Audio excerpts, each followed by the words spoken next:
अस्मद्गुरुभ्यो नमः। अस्मत्परम गुरुभ्यो नमः। श्रीमते रामानुजाय नमः। श्री परांकुशदशाय नमः। श्रीमन्नाथ मुनिये नमः। श्रीमत् षष्ठकोपाय नमः। श्रीमद् विश्वक्षणाय नमः। श्रीधृधाय नमः। श्रीराम शरणं समस्य जगतं रामं विना का गति। रामेण प्रतिहन्यते कलिमलं रामाय कार्यं नुमः। रामशत्रुशतकालभिम्बजङ्गो रामावसर्वं वसे। रामे भक्तिरखण्डिता भूत मे राम त्वमेवाश्रियः। बंशी विभूषितकरानो नीरजाभात् पीताम्बरद्रोणबिम्बफलोदरोष्टात् पूर्णेन्दु सुंदर मुखादरविंद्र नेत्रात् कृष्णात् परम तत्त्वमहं न जाने। मनोजवं मारुततुल्यवेगं जितेन्द्रियं बुद्धिमतं वरिष्ठं वाताम्बजं वानरयूथमुख्यं श्रीरामदूतं शरणं प्रपद्ये।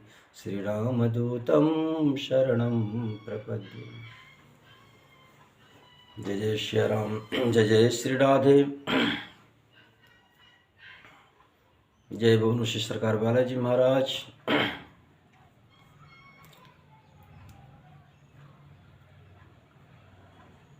भगवान श्रीमनारायण की अनसीम अनुकंपा की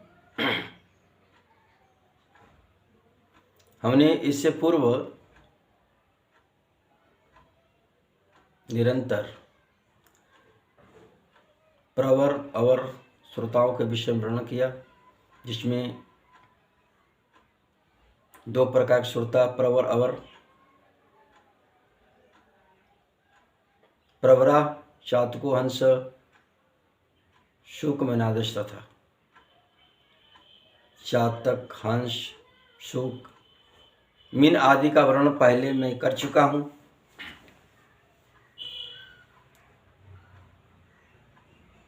ये उत्तम प्रवर श्रोताओं का विषय था। अब अवर वृक भ्रूण्ड वृष्टो श्राद्रा प्रकृति। अब वृक का विषय है। ये और श्रोता में आते हैं वृक अर्थात भेड़िया।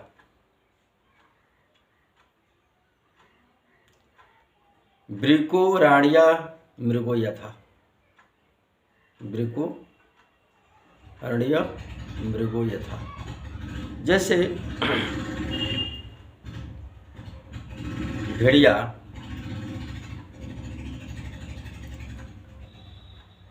घने वन में बेड़ी की आवाज सुनते हुए मृगों को अपनी भयानक गर्जन से उद्विग्न कर देता है, उसी प्रकार से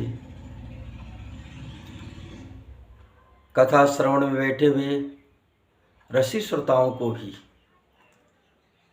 मूर्ख लोग कथा के बीच बीच में जोर जोर से आवाज देते हुए उन श्रोताओं को उद्विग्न कर देते हैं। ऐसे श्रोता होते हैं कि बीच बीच में बैठे होंगे। अब बैठे बैठे श्रोता तो निमग्न होगा कथा सुनने में। कुछ लोग कथा के रसिक होते हैं, कथा रस का पान करते हैं, स्वादन करते हैं। लेकिन वृक्क तो वही होता है श्रोता जो बीच बीच में मूर्ख की भांति, एक बार नहीं अनेकों बार, क्योंकि उनका काम है बीच में व्यवधान उत्पन्न करना। न सुनेंगे न सुनने देंगे। वैसे भी श्रोता साधारण रूप से तीन होते हैं। एक तो कथा में जाएंगे तो एक श्रोता होते जिसका नाम है श्रोता, दूसरे का नाम श्रोता, तीसरे का नाम है श्रोता। तो श्रोता तो कथा में जाएंगे, जाने के बाद ही सो जाएंगे। उनका किसी से उसका लेना देना नहीं। कथा में जो है और थोड़ा सी देरी तक आनंद लिया, इसके बाद में सो गए। फिर उनसे पूछा ये कथा में क्या सुना, क्या श्रवण किया, फिर उनको कुछ पता नहीं। कोई किसी कारण बस यदि किसी ने कुछ कह भी दिया तो अरे मैं तो जग रहा था, क्या कह रहे हो, भले नहीं सो रहे, तुम नहीं सो रहे थे, वो नहीं मानेंगे, लेकिन कथा में जरूर अवश्य जा कर के सो जाएंगे। उनका काम सोने का ही है, वो सोता होते हैं। वैसे तो एक बात है कि कथा में जाकर सोना भी इधर उधर बैठे से, अनियंत्र सोने से तो अच्छा है कथा में जाकर सोए। तो यदि किसी प्रकार से कोई उनके सामने कोई घटना घट गई तो कथा के ही आनंद में उनका गति भी होगी। जय जय श्री राम। और एक होते हैं सरौता, ये वृक्ष जैसे होते हैं, न सुनेंगे न सुनने देंगे। श्रोता देखा होगा, जो पान की दुकान पर पनिहारी, जहाँ पर पान काटने वाले होते, सुपारी रखते, जो सुपारी काटते, तो सुपारी काटने काम में आता है, उसको सरौता कहते हैं। सरौता काम में काटना, खट पाए कुछ ना कुछ, तो सुपारी काटने के लिए। तो ऐसे लोग होते हैं जो कथा में बैठेंगे तो अवश्य, लेकिन कथा में बैठे बैठे अपनी बात को टुरपाएं, कुछ ना कुछ लगाते रहते हैं, कुछ ना कोई ऐसे बात करते रहेंगे, कुछ ना होगा तो बैठे चौपार लगा देंगे, लेकिन बैठे कथा में होंगे। ऐसे व्यक्ति सरौता होते हैं, न सुनेंगे न सुनने देंगे। और बीच में इतना जोर जोर से बोलेंगे कि कथा रसिक श्रोतागण उद्विग्न हो जाएंगे। तो ऐसे श्रोता वृक्ष को बैठने से अपेक्षा क्यों घर पर बैठे, लेकिन उनकी आदत होती है। लेकिन एक बात, कथा के रसिक प्रेमी कभी विकल नहीं होते हैं।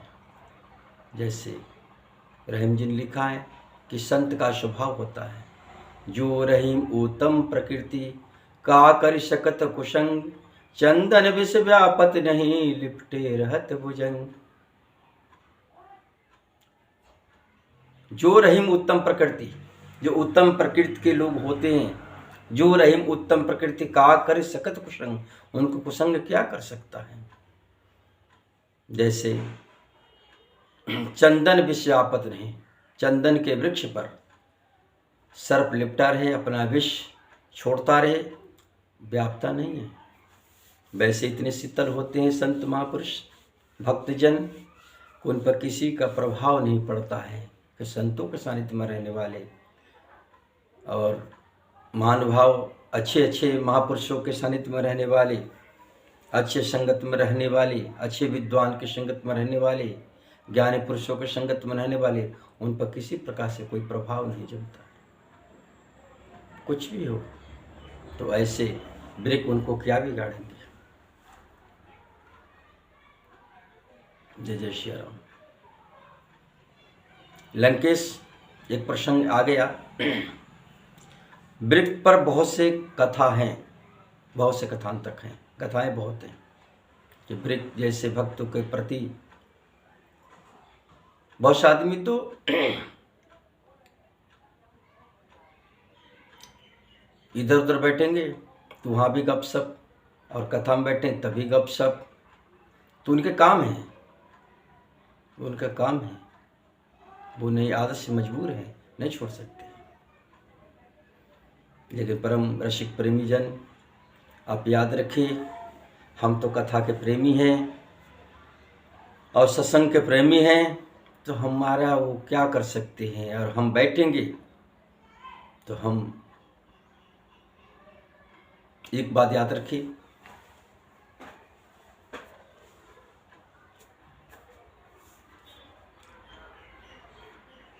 एक भक्त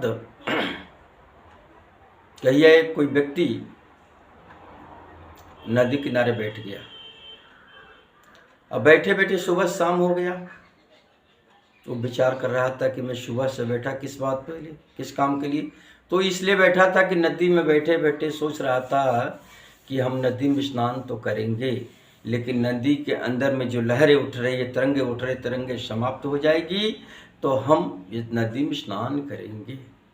अब बैठे बैठे सुबह से शाम हो गया। सुबह से शाम होने के बाद भी वो बैठा रहा तो एक महापुरुष महानुभाव उधर से आए। उन्हें सुबह भी स्नान किया था, शाम को भी संध्या वंदन करने के लिए नदी पर आए तो देखा तो व्यक्ति बैठा हुआ था। नहीं रहा गया, मुझसे पूछा कोतवाल बस भैया ये बताओ कि मैं तुमको सुबह भी देखा था और शाम को देखा हूँ, लेकिन तुमने अभी कपड़े उतार कर वैसे जैसे पहले बैठे थे पर्वत वैसे ही बैठे हुए हो, क्या बात है? स्नान नहीं बनाया या स्नान करने बाद दोबारा स्नान करने का विचार है? बोले नहीं, मैंने सुबह से बैठे बैठे शाम तक इसी बात को चिंतन कर रहा हूँ कि नदी में जो तरंगे उठ रही है, लहरें उठ रही है, लहरें समाप्त हो जाए तो मैं स्नान कर लूँ। लेकिन सुबह से मैं देख रहा हूँ कि ना तो तरंगे हटी ना लहरें हटी, तो फिर मैं स्नान नहीं कर सकता हूँ। क्योंकि मैं सोच रहा हूँ जब तक तरंगे, क्योंकि मेरे सामने भी लोग बहुत से आए, हजारों आए चले गए, सैकड़ों आए चले गए, लेकिन हम तो वैसे बैठे हुए यही सोच में बैठा हूँ कि ये तरंगे तो समाप्त हो जाए। महान भाव ने कहा कि हे सजन, मेरी बात को सुनो। तुम्हारी बातों से ये लग रहा है कि तुम अच्छे व्यक्ति हो, सजन हो, तो मेरी बात सुनो। ये तरंगे जो देख रहे हो, ये तरंगे समाप्त होने वाली नहीं है, लहरें समाप्त होने वाली नहीं है। जो तरंगे तो बनी रहेगी। आप स्नान करें, इसी में भी आपका कल्याण है। तो फिर उनकी बात समझ में आया, फिर उसने स्नान किया। यही जगत का लीला है कि संसार की तरंगे, संसार की वासनाएं, संसार के व्यक्ति को अब सोचना चाहते हैं कि छोड़ दे, मुझसे अलग हो जाए, जो हम सोच रहे हैं वही बने। तो ऐसा कभी संभवता नहीं है कि हम साधु हैं तो वो भी साधु बन जाए, हम भक्त हैं तो वो भी भक्त बन जाए। ऐसा संभव नहीं है कि इस जगत ही, मैंने पहले कह चुका हूँ, गोस्वामी जी ने पहले लिखा है, पूज्यपाद गोस्वामी तुलसी महाराज, कि जड़ चेतन गुण दोष में विश्व किन करतार, संत हंस गुण गई परेर बार विकार। तो ये जगत है, संसार है, संसार में सब कुछ है, लेकिन अपना सिद्धांत बनाइए कि हम स्नान करेंगे, हम भक्ति करेंगे, जगत करे या ना करे, मेरा काम है कि सुबह उठकर भगवान का ध्यान करना। हमारा सिद्धांत है, हम भक्ति करें, ज्ञान अर्जन करें,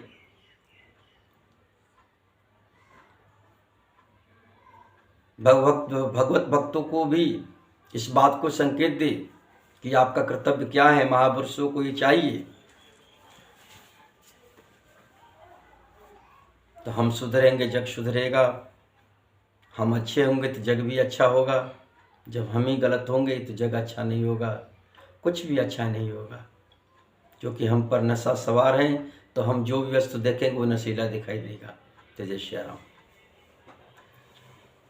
इसी प्रसंग में गोस्वामी जी ने मानस में सुंदरकांड का विषय है। आज शनिवार का भी दिन है। तो श्री हनुमत लाल जी लंका में प्रवेश करते हैं। लंका में प्रवेश करने के बाद में उन्होंने क्या देखा, एकाएक सहसा उनकी दृष्टि पड़ी एक भवन पर। तो वहाँ क्या देखा कि रामानुज अंकित गृह, शोभा वर्णि न जाई, नौ तुलसी का वृंदित देखी हर्षि कपिराय। वहाँ पर रामानुज अंकित गृह, भगवान का आयुध धनुष बाण से अंकित गृह, जिसकी शोभा वर्णन नहीं की जा सकती है। जब भगवान का आयुध ही अंकित है तो वहाँ पर राम का नाम ही होगा, राम ही दरबार हो सकता है, ये तो निश्चित है। जब धान के खेत में जाएंगे तो पुआल से पता चल जाता है, पुआल से, कि धान के खेत हैं कि या गेहूं का खेत है। व्यक्ति को सामने आने से ही पता चल जाता है कि कोई व्यक्ति किस प्रकार से है। अच्छे व्यक्ति अनुमान लगा ही लेते हैं वो व्यक्ति किस सिद्धांत का है, क्या करना चाहता है, क्या है, वो सब कुछ पता चल जाता है, क्योंकि उसके मुख पर सब कुछ लिखा होता है। याद रखिए। तो उन्होंने फिर देखा कि ये व्यक्ति, ये भवन है जो देख रहा हूँ, इसके अंदर में भवन में रहने वाला व्यक्ति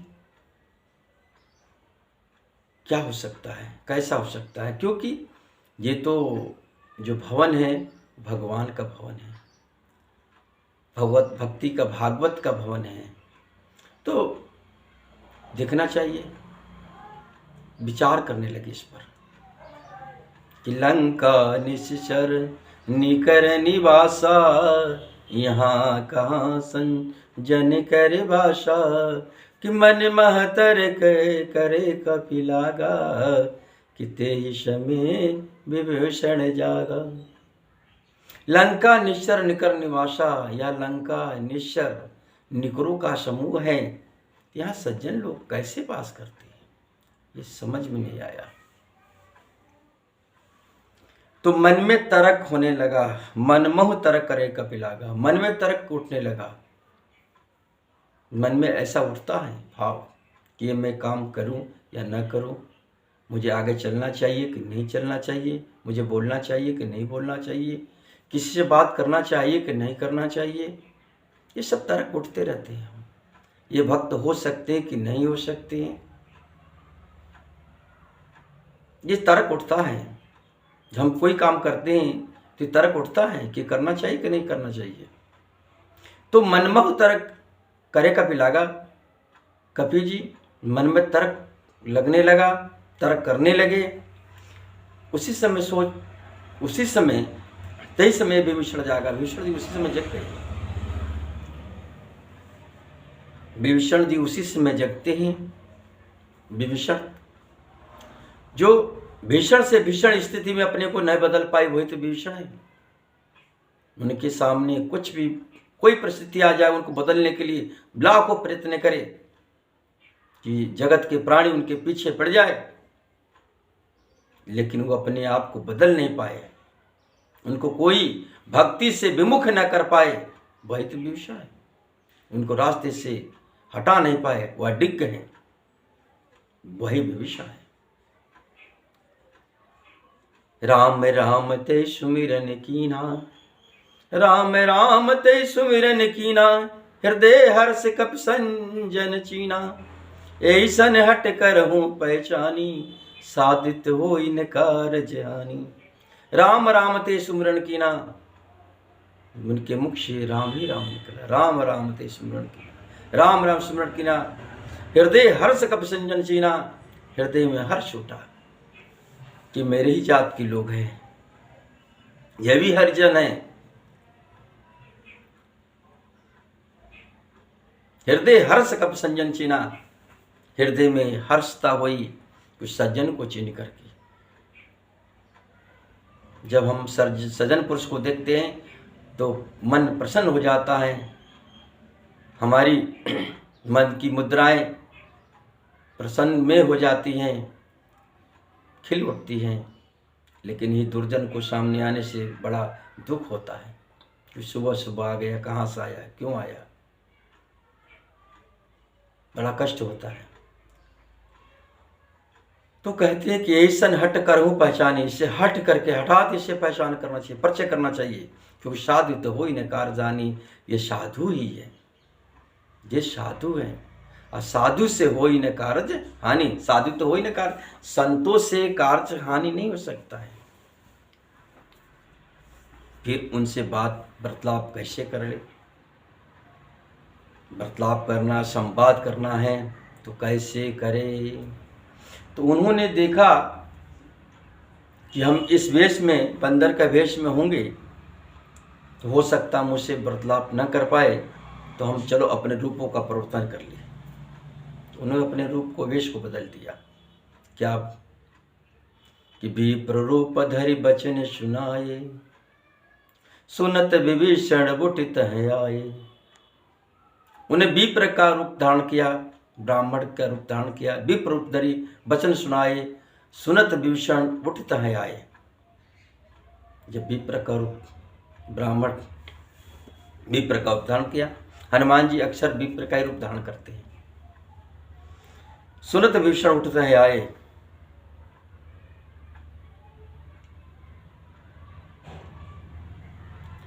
करी प्रणाम पूछी कुशलाई, विप्र कहो निज कथा बिछाई। उनने प्रणाम किया, अकुशल क्षेम पूछा। करी प्रणाम पूछी कुशलाई, विप्र कहो निज कथा बुझाई। हे विप्र, आप कौन हैं और अपने विषय में बताइए, आप कहाँ से आए हैं, कौन हैं?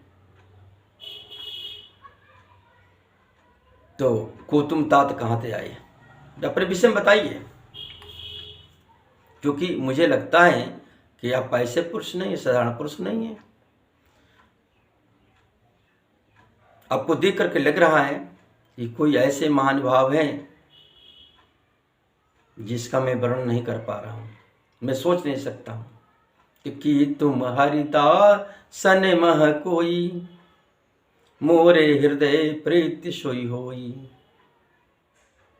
कहते कि तुम हरिदासन मह कोई, मोरे हृदय प्रीति असी होई। कौन हो तुम?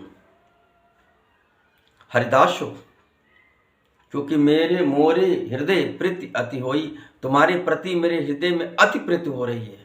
मैंने सोचा नहीं था इतना प्रीति, कभी प्रीति ऐसा देखा नहीं था, अति प्रीति। तो आप कौन हैं? हरिदास है या स्वयं भगवान है? क्या कहते हैं कि तुम राम दीन अनुरागी, आयहु मोहि करण बड़े भागी। कि तुम राम दीन को राम दीन हो, इस अनुरागी को बड़भागी करने के लिए, कृतार्थ करने के लिए आए हो, तो राम दीन हो, गरीब निवास हो। कौन हो यार? कि तुम राम दीन अनुरागी, राम दीन हो। राम दीन भगवान का भी एक नाम है। इस अनुरागी को बड़भागी करने के लिए आप आए हैं, तो आप कौन हैं? तब हनुमान जी ने कहा, मैं थोड़ा विषय को देखिए। हनुमान जी, हनुमत लाल जी का वार्तालाप है।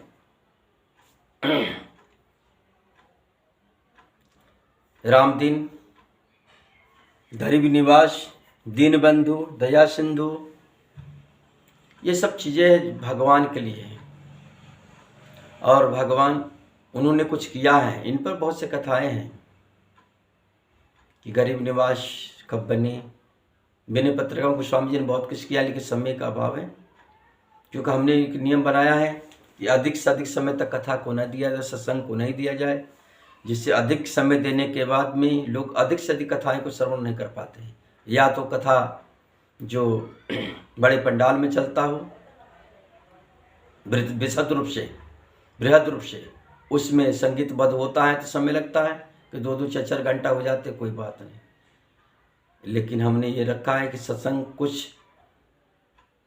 सीमित भक्तों के साथ में हम बैठ कर के इसका आनंद ले और जगत को ही प्रसारित करे, जगत को इसका आनंद को बांटे, स्वयं आनंद को पावे, आनंद को बांटे। इसमें बातें क्या है? और हमने स्वयं प्रभु परमानंद की परम प्रिय भगवान की कथा को जगत हेतु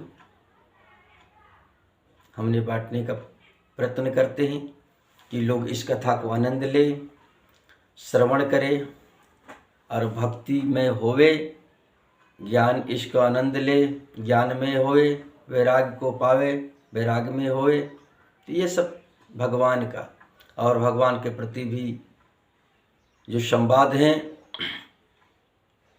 एक एक करके के दो मिले, माने एक एक मिलकर दो होते हैं, उसी प्रकार से एकाकार होकर के भगवान का सानिध्य में बैठ कर इसका आनंद ले जय श्री राम। तो हम प्रसंग को वहीं रखते हैं। तब हनुमंत कैशव राम कथा निज नाम, सुनत जुगल तन पुलक मन, मगन सुरी सुमरी गुणग्राम। उन्हें परिचय दिया तब हनुमंत कैशव। तब हनुमान जी ने अपने विषय में आज जो आने का कार्य था काम था। तब हनुमंत कैशव राम कथा निज नाम, भगवान श्री राम के प्रति अब उनका निज काम, जो मैया का हरण किया गया, लंकेश में पता चला लंकापुरी में है, उस विषय का वर्णन, सारी बातें जो शुरू से अंत तक था वो सारा वर्णन किया। और इसी संदर्भ में सुनत जुगल तन पुलक मन, जब दोनों लोग आपस में बर्ताव हुआ तो सुनत जुगल तन पुलक मन, दोनों तरफ से तन पुलकित हुआ। गुणग्राम को सुन करके, भगवान राम की कथा को सुन करके तन दोनों को पुलकित हुआ, एक ही नहीं, एक तरफ नहीं। एक हाथ से ताली नहीं बजती, दोनों हाथ से बजती है। जब दोनों भक्त मिलते हैं तो एक दूसरे का आलिंगन करते हैं तो उसका आनंद ही कुछ और होता है। हम प्रदेश में अपने लोग से मिलते हैं तो कुछ बात और होता है, या कुछ उत्सव पर अपने आप किसी से मिलते, आलिंगन करते, एक दूसरे से मिलते हैं गले मिला करके, तो उसका कुछ आनंद ही कुछ और होता है। इसी संदर्भ में वो कहने लगे, श्री हनुमत लाल जी ने पूछा कि भैया इतने तुम सज्जन पुरुष हो करके, साधु पुरुष हो करके मैं तुमको साधुवाद दे रहा हूँ, इसी साथ में ये पूछना चाहता हूँ, मैं जानना चाहता हूँ कि ये लंका निशर निकर निवासा, यहाँ कहाँ संजर कर बसा, इस संजनों का वास नहीं है, यहाँ तुम कैसे रहती हो? यहाँ तो हाय हाय, मारो मारो, काटो काटो, खाओ खाओ, दिन भर वो लगा रहता है, क्योंकि यहाँ तो मुझे वही दिखाई दे रहे, अतंत कामी, अतंत क्रोधी, अतंत लोभी, अतंत रसालु, जितने भी अवगुणी लोग हैं सारा के सारा यहीं वास कर रहे हैं। उनमें आप रहते हैं, मुझे समझ में नहीं आया आप कैसे रहते हैं। तो इस विषय पर भैया लंकेश भाई विभीषण जी कहते हैं कि सुनहु पवन सुत रहनी हमारी, जिमि दस नहीं महु जीव बिचारी। हे पवन सुत जी, मेरी बात को सुने, हम वैसे रहते हैं जैसे दसनमह जीव बिचारी, दांतों के बीच में बेचारी जीभ रहती है, ठीक वैसे ही रहता हूँ। लेकिन एक आशा के साथ में रहता हूँ कि तात कबहु मोहि जानी अनाथा। क्या कहते हैं कि तात कबहु मोहि जानी अनाथा, करे कृपा भानि कुल नाथा। इस आशे पर रहता हूँ, मेरे कई आशे हैं कि तात कहूँ मैं जाने ना था, हे तात मुझ अनाथ पर प्रभु कभी कृपा करेंगे? करें कृपा भानुकुलनाथा, भानुकुलनाथ रविकुलनाथ भगवान श्री राम कभी कृपा करेंगे? इसी आशे से रहता हूँ। और मैंने इस बात को सुन चुका हूँ, ब्रह्मा जी से वरदान भी लिया था, तब भी उन्होंने कहा था कि एक दिन भगवान तुमको मिलेंगे। कई महापुरुषों के महानुभावों के द्वारा मैं सुन चुका हूँ, तपस्वियों के द्वारा, कि एक दिन दर्शन जरूर होंगे तुमको, श्री राम आएंगे या तुम्हारा कृतार्थ करेंगे। अब तुम वैसे नहीं हो, पहले भी तुम इनका सचिव थे, धर्म धुरंधर सचिव जो थे, उस समय भी तुम भगवान के भक्त थे। ये जन्म परंपरागत तुम भगवान के भक्त हो। जो भगवान के भक्त होते हैं उनको भगवान स्वयं दर्शन देने के लिए, उन भक्तों के कृतार्थ भगवान स्वयं आते हैं या उनको कृतज्ञ करते हैं। तो कहते हैं कि लेकिन हम में ऐसा कुछ गुण नहीं है। एक मैं सोच रहा हूँ कि मैं भगवान हम पर कृपा कैसे करेंगे, ये तो मुझे विश्वास है। बोले ऐसा क्यों, क्यों कहना चाहते हैं आप, इसमें आप में कौन सा गुण है? बोले है। बोले क्या? वंश परंपरागत, वंश परंपरागत। हम जिस वंश में हैं उस वंश की परंपरा है। क्या? उसी वंश में क्या परंपरा है कि तामस तनि कछु साधन नाही, तामस तनि कछु साधन नाही, प्रीत न पद सरोज मन माही। क्या कहते हैं कि तामस तनि कुछ साधन नहीं, हम तामसी हैं, हम कुछ साधन भी नहीं जानते हैं कि भगवान को कैसे खुश किया जाता है, कैसे प्रसन्न किया जाता है, हम जानते नहीं। प्रीति न पद सरोज मन माही, उनके चरणों में मेरा इस प्रकार इतना प्रेम नहीं है, प्रीति नहीं है कि हम पर प्रभु रघुनाथ जी कृपा करेंगे। राघवेंद्र सरकार की कृपा चाहिए तो हमको तामस तनु के साथ में हम उनका आनंद नहीं ले सकते हैं। हम उनके शरणागति लेना चाहते हैं, लेकिन तामस शरीर है, क्या प्रभु मुझे अपनाएंगे? तामस तनु कुछ प्रीति, तामस तनु कुछ साधन ना है, कुछ साधन भी नहीं है। कोई ऐसा कोई साधन है जब हम भगवान को हम खुश कर सकते हैं। न प्रीत न पद सरोज मन, चरण कमल में इतना प्रीत भी नहीं। लेकिन अमोई भाव भरोसा हनुमंता, बिनु हरि कृपा मिले नहीं संता। अब मुझे विश्वास हो गया कि भगवान के बिना अनुकंपा के संत नहीं मिल सकते हैं। बिनु हरि कृपा मिले नहीं संता, बिनु हरि कृपा, बिना भगवान की कृपा के संत नहीं मिलते हैं। मुझे अब विश्वास हो गया, अब भरोसा हो गया। जो रघुबीर अनुग्रह कीना, तो तुम मोहि दर्श हट देना। ये भगवान की अनुग्रह ही है। जो रघुबीर अनुग्रह किया, वो अनुग्रह भगवान, हमारी जो आवाज़ थी वहाँ पहुँची, और उसी अनुग्रह के प्रभाव से भगवान भी मुझ पर अनुग्रहित करने के लिए, तो तुम मोहि दर्श हट देना, तुम मुझे हठात दर्शन देने के लिए चले आए, अब मुझ पर कृपा बरसा रहे हो। जय जय श्री राम। लेकिन एक बात बताओ, आप विभीषण जी कह बैठे, चलिए हमारी बात तो, हम तामसी हैं, हम पर भगवान अनुग्रह करेंगे। अब के आने से मुझे पता लगा, लेकिन भगवान की रीति सिद्धांत क्या है, ये हम जानना चाहते हैं। अब फिर आप जैसे बंदरों पर, आप जैसे व्यक्ति पर आपने कहा कि मैं पवन सुत हूँ, मैं हनुमान एक बंदर हूँ, आपने कहा, फिर यथावत में आप मुझे दर्शन भी दिया। तो आप बताइए, आप जैसे पर कृपा प्रभु ने कैसे किया, उस विषय में थोड़ा सा आप बता दें तो बड़ी कृपा होगी। तो श्री हनुमान जी कहते हैं कि सुनहु विभीषण प्रभु के रीति, सुनहु विभीषण प्रभु के रीति, करहि सदा सेवक पर प्रीति। हे विभीषण जी, भगवान की रीति की बात कह रहा हूँ कि सुनहु विभीषण प्रभु के रीति, करहि सदा सेवक पर प्रीति। सेवकों पर सदा प्रीति करते, लेकिन रीति क्या है? उनकी वंश परंपरा की रीति है, वो क्या कि रघुकुल रीति सदा चली आई, कि प्राण जाई पर वचन न जाई।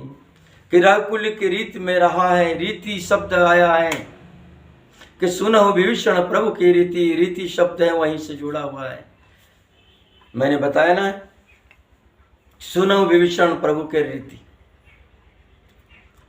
रघुवंशियों का सिद्धांत रीति रही है, रीति परंपरा रही है कि रघुकुल रीत सदा चली आई, प्राण जाई पर वचन जाई।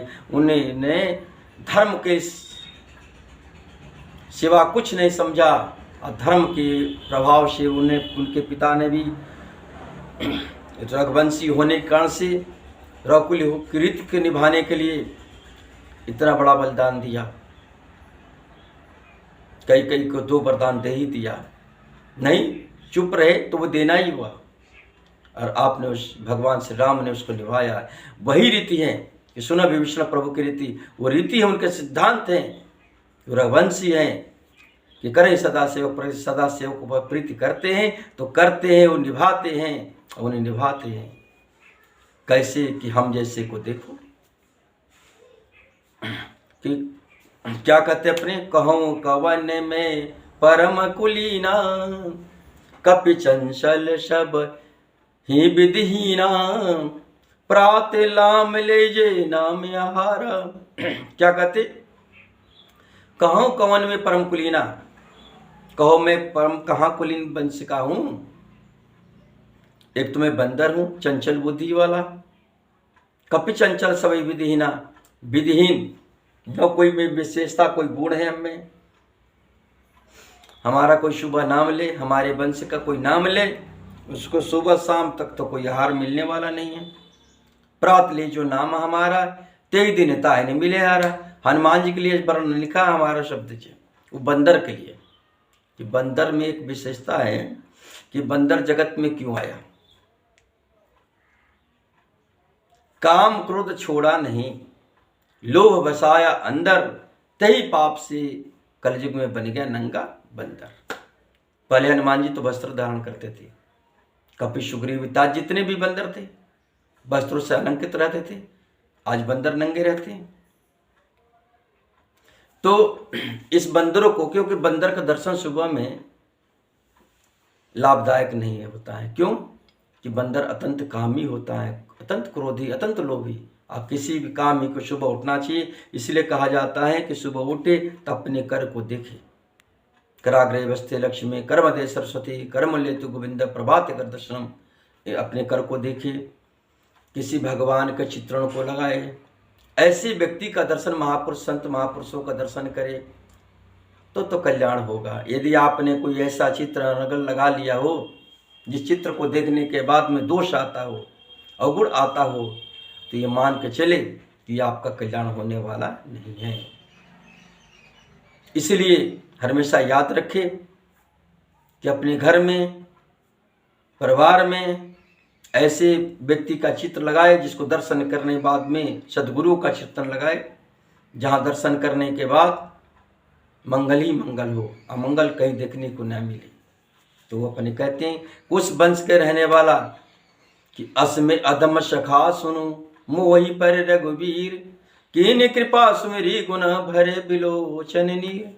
मैं तो एक अधम, हे सखा मैं अधम, लेकिन फिर भी मेरे रघुनाथ जी ने मुझ पर कृपा किया। कीन कृपा सुमेरी गुण भरे बिलोचन नीर। और इतनी बात सुनने के बाद उनके नेत्रों पर परमाश्वर जय छलक उठे।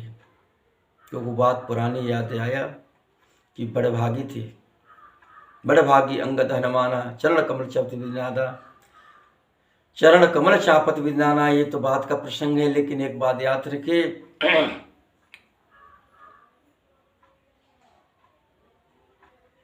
भगवान का, अपने प्रभु का नाम लेते समय पर आंसू ना आ जाए तो ये मान के चले,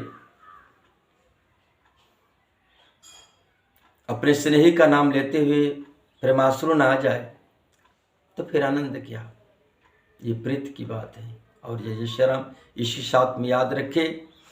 तो कहते हैं कि जानता हूँ अच्छे स्वामी बिचारी, फिरते न काहे न होई दुखारी। यदि ऐसे स्वामी को जान करके भी जो प्रभु हम पर कृपा करते हैं, अनुग्रह करते हैं, हम पर दया करते हैं, उनको छोड़ करके और दूसरे को पूजा करते हैं तो क्यों दुखी हो। वो दुखी हो तो इसमें कोई भगवान का कोई दोष नहीं है। जो अपने प्रभु को छोड़ करके, अपने आराध्य देव को छोड़ करके, अपने स्वामी को छोड़ करके, अपने सद्गुरु को छोड़ करके अन्यथा इधर उधर जो भटक रहे हैं, अनंत देवताओं के भ्रमित हो रहे हैं, उन पर यदि दुख भी आ जाए तो इसमें भगवान या सद्गुरु ईश्वर का कोई दोष नहीं है। इसे याद रखिए। तो कहते हैं कि हम उन्हीं का आश्रित हैं और उन्हीं का आश्रित रहेंगे, सदैव रहेंगे, उन्हीं का नाम लेंगे। जय जय श्री राम, जय जय श्री राम, हर हर महादेव। और इसी के साथ में हम आज यहाँ विराम लेंगे कि वृक्ष श्रोता ना बने, वृक्ष श्रोता भी ना बने, और साथ में ऐसे श्रोता बन करके जो निमग्न भक्तों को भी, कथा रसिकों को भी विघ्नग्न ना करे। इस बात को सदैव ध्यान रखे।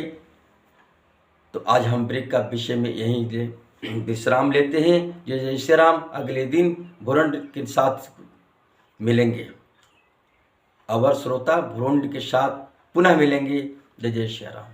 श्री राम जय राम, जय जय राम, श्री राम जय राम। सर्वे भवन्तु सुखिनः, सर्वे सन्तु निरामया, सर्वे भद्राणि पश्यन्तु, मा कश्चित् दुःखभाग् भवेत्। श्री राम जय राम, जय जय राम, श्री राम जय राम, जय जय।